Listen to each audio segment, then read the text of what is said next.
So David, could you give yourself a quick introduction into the BirdFlu DIY business that we're looking to launch and get going first phase? Sure. I mean, bird flu worldwide is one of the largest problems in agriculture we have today, affecting millions of birds, thousands of farmers, and costing billions of dollars globally.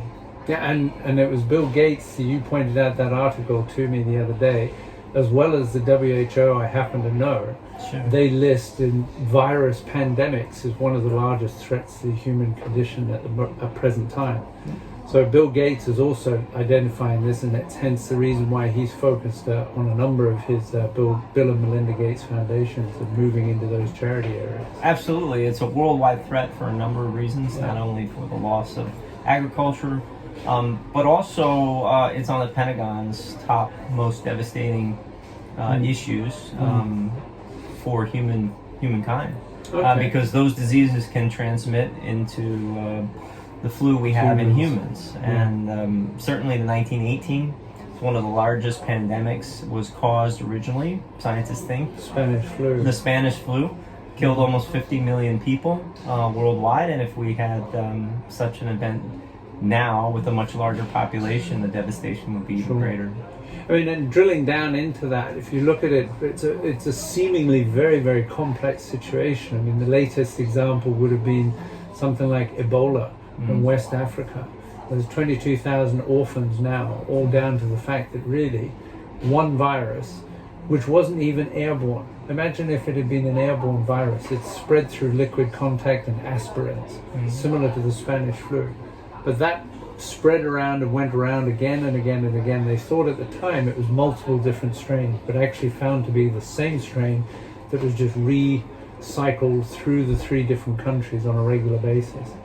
But the key thing there, when I looked at that complex issue, was that it took 8 months for them to actually confirm that the disease was Ebola, according to WHO DNA testing. And that in those days, 2013, 2014, they were flying samples across international borders, getting permissions to do this, taking it to 14 different specified or preferred labs that they have, one in UK, one in Germany, to get the confirmation that that was actually the virus. Prior to that, they couldn't release funding.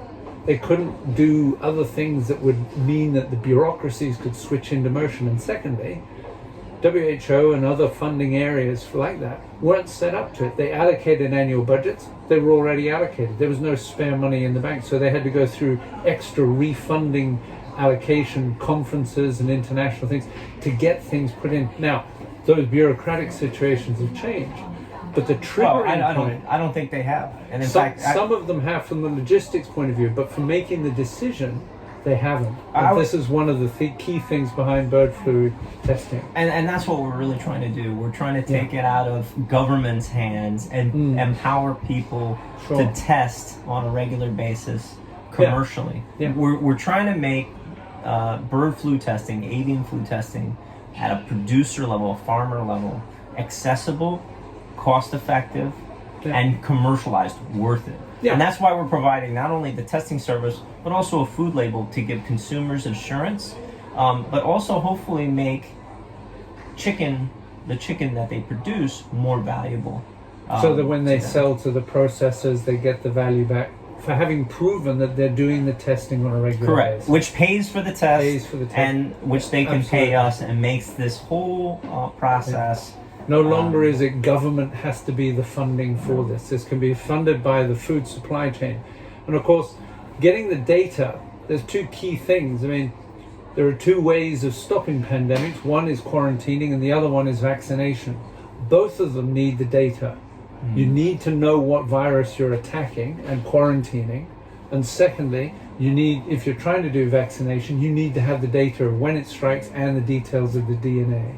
So both short-term and long-term solutions need data. And that's what we're looking at. Well, vaccination is not viable, and we know that because... Not in the short term. No, it's not viable at all commercially because No country can export chicken that's been vaccinated. No country will buy chicken that's vaccinated. There you go. So vaccination is not a viable option for the chickens. No. What happens for is humans, today. It will be later. Well, what happens today, as you said, bureaucratic, slow. They wait for millions of chickens to get the disease, and then they slaughter them all. Yeah. So on a number of levels, not only is it too bureaucratic, but also we're at a state where millions of birds are getting slaughtered needlessly, going in burn bens, if you will. And currently, right now, costing billions of swine dollars. flu That's in right. China, Correct. again going through the same thing. issue. And funny enough, the swine flu virus is exactly the same virus, just a different strain. It's a mutated strain that managed to get into pigs. Over 100 million pigs slaughtered, already, taken off the market.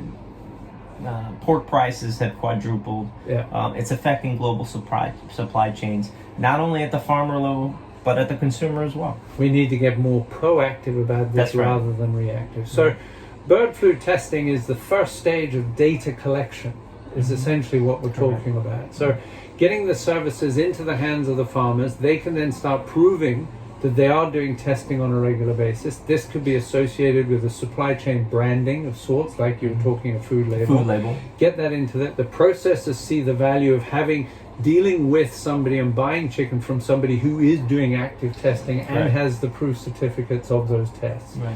This is the service that we're going to supply there. That then moves on to, and it's not just bird flu virus itself, it could be any other viruses, Newcastle's or all the others. These could be later developed, but right now the biggest threat is bird flu. Correct.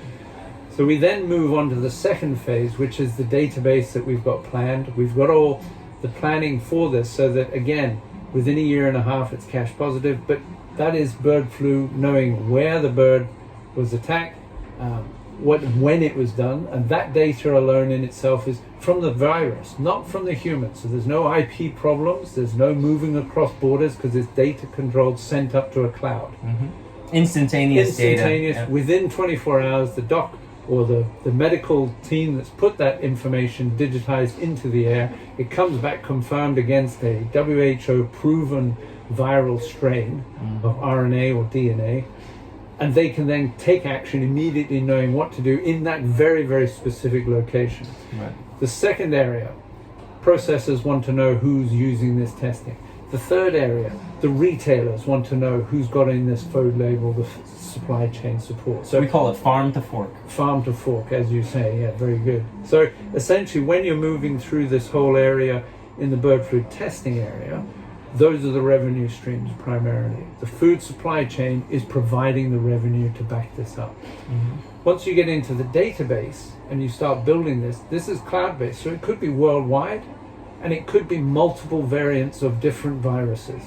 This can apply to anybody, anywhere in the world. They could send the data up within 24 hours. They know exactly what strain of malaria, what strain of Ebola, dengue, wherever they are in the world, and they can take immediate action, getting the right medicines or taking the appropriate actions in order to prevent it. Yeah, well, in this case, we're going to use cloud technology that allows us to know instantaneously what it is.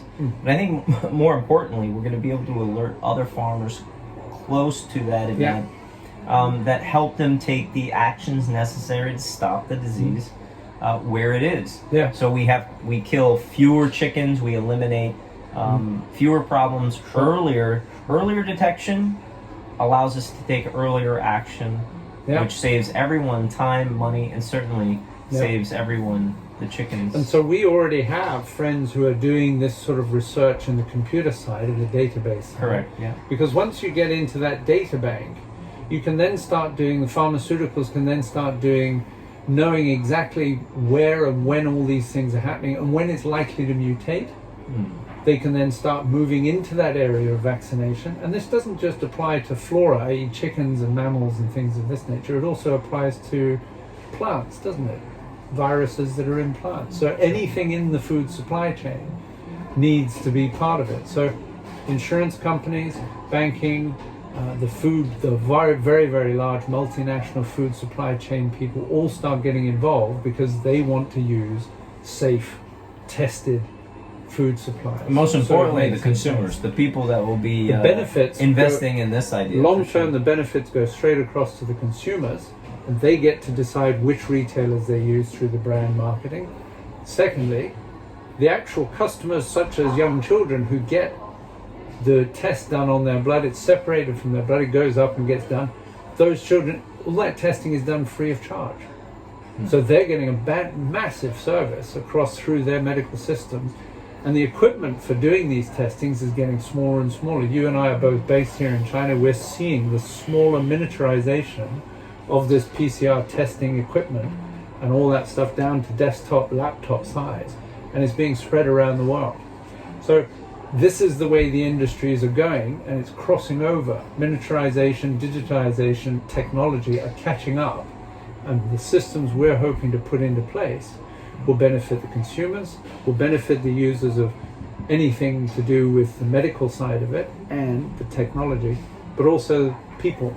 Yeah, and at the end of the day, our big aspiration is to be able to take that RNA data of the avian flu virus and be able to predict which strains will have the biggest impact in terms of mortality on chickens or jumping species. Now, that's a big aspirations. Those are big aspirations, but theoretically, based on the research that we've read and based on our current understanding of how we're able to compare the different viruses and mutations, it's very possible that if we get enough data and can commercialize it on a regular basis, we'll be able to stop pandemics like the 1918 Spanish flu before they start. And that's really what we're talking about at the end of the day. Well, that sounds brilliant, and that's the way we should be going. So let's keep moving in that direction. All right. And that's why when we're moving into the first data phase collection, the bird flu testing system, bird flu testing DIY, is basically $100,000 to get it up and running for a year and a half. By then it's cash positive and moving into these areas.